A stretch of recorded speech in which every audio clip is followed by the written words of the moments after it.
Tigger comes to the forest and has breakfast. Winnie the Pooh woke up suddenly in the middle of the night and listened. Then he got out of bed and lit his candle and stumped across the room to see if anybody was trying to get into his honey cupboard. And they weren't, so he stumped back again, blew out his candle, and got into bed. Then he heard the noise again. "Is that you, Piglet?" he said, but it wasn't. "Come in, Christopher Robin," he said, but Christopher Robin didn't. "Tell me about it tomorrow, Eeyore," said Pooh sleepily, but the noise went on.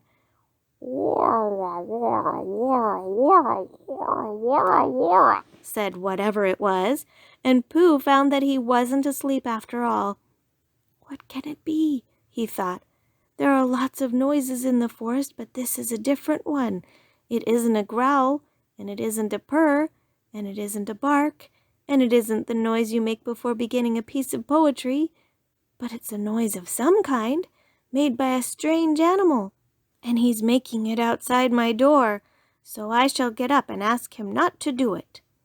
He got out of bed and opened his front door. "Hello," said Pooh, in case there was anything outside. "Hello," said whatever it was. "Oh," said Pooh. "Hello, hello." "Oh, there you are," said Pooh. "Hello." "Hello," said the strange animal, wondering how long this was going on. Pooh was just going to say hello for the 4th time when he thought that he wouldn't. So he said, "Who is it?" instead. "Me," said a voice. "Oh," said Pooh. "Well, come here." So whatever it was came here, and in the light of the candle he and Pooh looked at each other. "I'm Pooh," said Pooh. "I'm Tigger," said Tigger. "Oh," said Pooh, for he had never seen an animal like this before. "Does Christopher Robin know about you?" "Of course he does," said Tigger. "Well," said Pooh, "it's the middle of the night, which is a good time for going to sleep. And tomorrow morning we'll have some honey for breakfast. Do Tiggers like honey?" "They like everything," said Tigger cheerfully. "Then if they like going to sleep on the floor, I'll go back to bed," said Pooh, "and we'll do things in the morning. Good night." And he got back into bed and went fast asleep. When he awoke in the morning, the first thing he saw was Tigger, sitting in front of the glass and looking at himself. "Hello," said Pooh. "Hello," said Tigger. "I've found somebody just like me. I thought I was the only one of them." Pooh got out of bed and began to explain what a looking-glass was, but just as he was getting to the interesting part, Tigger said, "Excuse me a moment, but there's something climbing up your table." And with one loud wah, wah, wah, wah, wah, he jumped at the end of the tablecloth, pulled it to the ground, wrapped himself up in it 3 times, rolled to the other end of the room, and, after a terrible struggle, got his head into the daylight again, and said cheerfully, "Have I won?" "That's my tablecloth," said Pooh, as he began to unwind Tigger. "I wondered what it was," said Tigger. "It goes on the table and you put things on it." "Then why did it try to bite me when I wasn't looking?" "I don't think it did," said Pooh. "It tried," said Tigger, "but I was too quick for it." Pooh put the cloth back on the table and he put a large honey pot on the cloth, and they sat down to breakfast. And as soon as they sat down, Tigger took a large mouthful of honey. And he looked up at the ceiling with his head on one side and made exploring noises with his tongue and considering noises and what have we got here noises. And then he said in a very decided voice, "Tiggers don't like honey." "Oh," said Pooh, and tried to make it sound sad and regretful. "I thought they liked everything." "Everything except honey," said Tigger. Pooh felt rather pleased about this, and said that as soon as he had finished his own breakfast, he would take Tigger round to Piglet's house, and Tigger could try some of Piglet's acorns. "Thank you, Pooh," said Tigger, "because acorns is really what Tiggers like best." So after breakfast they went round to see Piglet, and Pooh explained as they went that Piglet was a very small animal who didn't like bouncing, and asked Tigger not to be too bouncy just at first. And Tigger, who had been hiding behind trees and jumping out on Pooh's shadow when it wasn't looking, said that Tiggers were only bouncy before breakfast, and that as soon as they had had a few acorns, they became quiet and refined. So by and by they knocked at the door of Piglet's house. "Hello, Pooh," said Piglet. "Hello, Piglet. This is Tigger." "Oh, is it?" said Piglet, and he edged round to the other side of the table. "I thought Tiggers were smaller than that." "Not the big ones," said Tigger. "They like acorns," said Pooh. "So that's what we've come for, because poor Tigger hasn't had any breakfast yet." Piglet pushed the bowl of acorns towards Tigger and said, "Help yourself." And then he got close up to Pooh and felt much braver and said, "So, you're Tigger? Well, well," in a careless sort of voice. But Tigger said nothing because his mouth was full of acorns. After a long munching noise, he said, "Ear, oh, I am." And when Pooh and Piglet said, "What?" he said, "Scusi," and went outside for a moment. When he came back, he said firmly, "Tiggers don't like acorns." "But you said they liked everything except honey," said Pooh. "Everything except honey and acorns," explained Tigger. When he heard this, Pooh said, "Oh, I see." And Piglet, who was rather glad that Tiggers don't like acorns, said, "What about thistles?" "Thistles," said Tigger, "is what Tiggers like best." "Then let's go along and see Eeyore," said Piglet. So the three of them went, and after they had walked and walked and walked, they came to the part of the forest where Eeyore was. "Hello, Eeyore," said Pooh. "This is Tigger." "What is?" said Eeyore. "This," explained Pooh and Piglet together, and Tigger smiled his happiest smile and said nothing. Eeyore walked all round Tigger one way, and then turned and walked all round him the other way. "What did you say it was?" he asked. "Tigger." "Ah," said Eeyore. "He's just come," explained Piglet. "Ah," said Eeyore again. He thought for a long time and then said, "When is he going?" Pooh explained to Eeyore that Tigger was a great friend of Christopher Robin's, who had come to stay in the forest, and Piglet explained to Tigger that he mustn't mind what Eeyore said because he was always gloomy, and Eeyore explained to Piglet that, on the contrary, he was feeling particularly cheerful this morning, and Tigger explained to anybody who was listening that he hadn't had any breakfast yet. "I knew there was something," said Pooh. "Tiggers always eat thistles, so that was why we came to see you, Eeyore."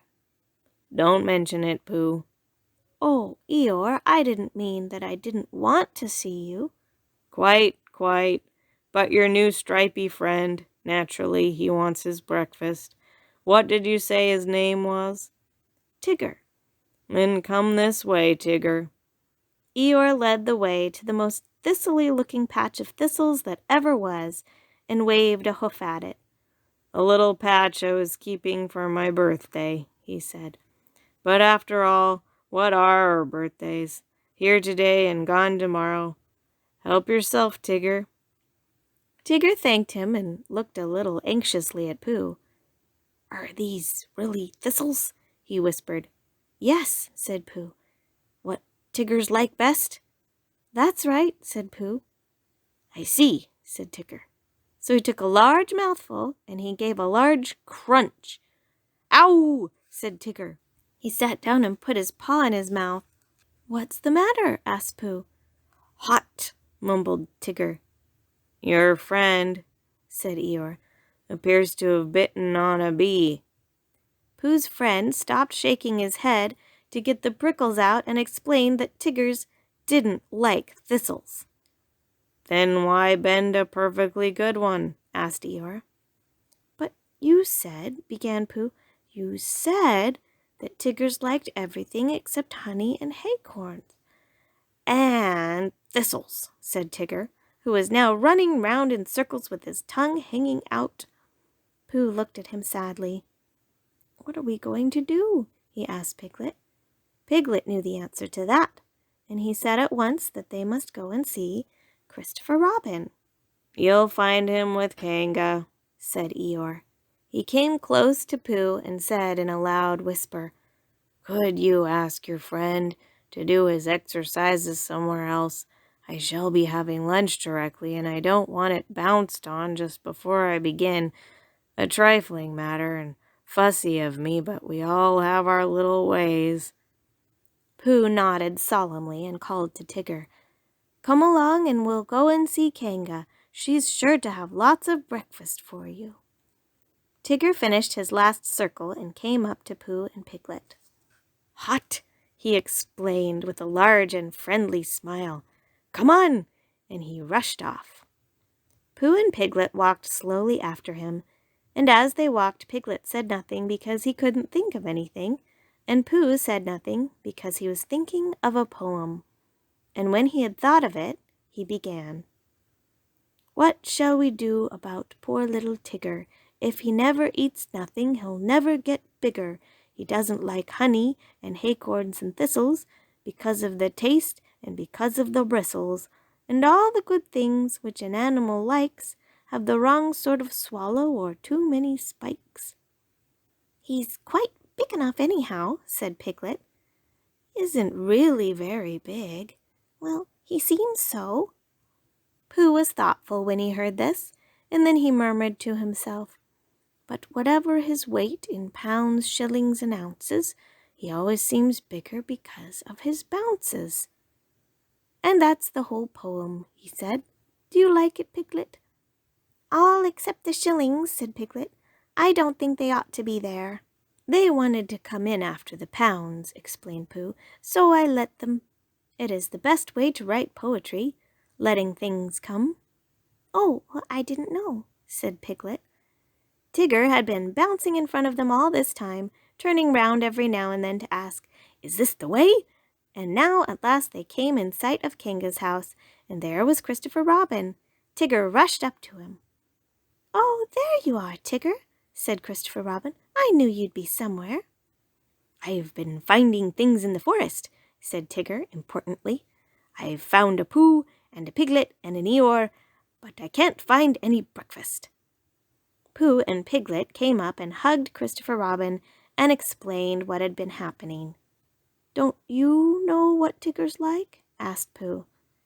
"I expect if I thought very hard I should," said Christopher Robin, "but I thought Tigger knew."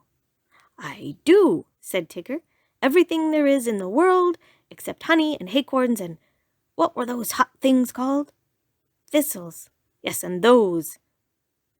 "Oh, well, then Kanga can give you some breakfast." So they went into Kanga's house, and when Roo had said, "Hallo, Pooh," and "Hallo, Piglet" once, and "Hallo, Tigger" twice, because he had never said it before and it sounded funny, they told Kanga what they wanted, and Kanga said very kindly, "Well, look in the cupboard, Tigger dear, and see what you'd like," because she knew at once that however big Tigger seemed to be, he wanted as much kindness as Roo. "Shall I look too?" said Pooh, who was beginning to feel a little 11 o'clockish, and he found a small tin of condensed milk, and something seemed to tell him that Tiggers didn't like this, so he took it into a corner by itself and went with it to see that nobody interrupted it. But the more Tigger put his nose into this and his paw into that, the more things he found which Tiggers didn't like. And when he had found everything in the cupboard and couldn't eat any of it, he said to Kanga, "What happens now?"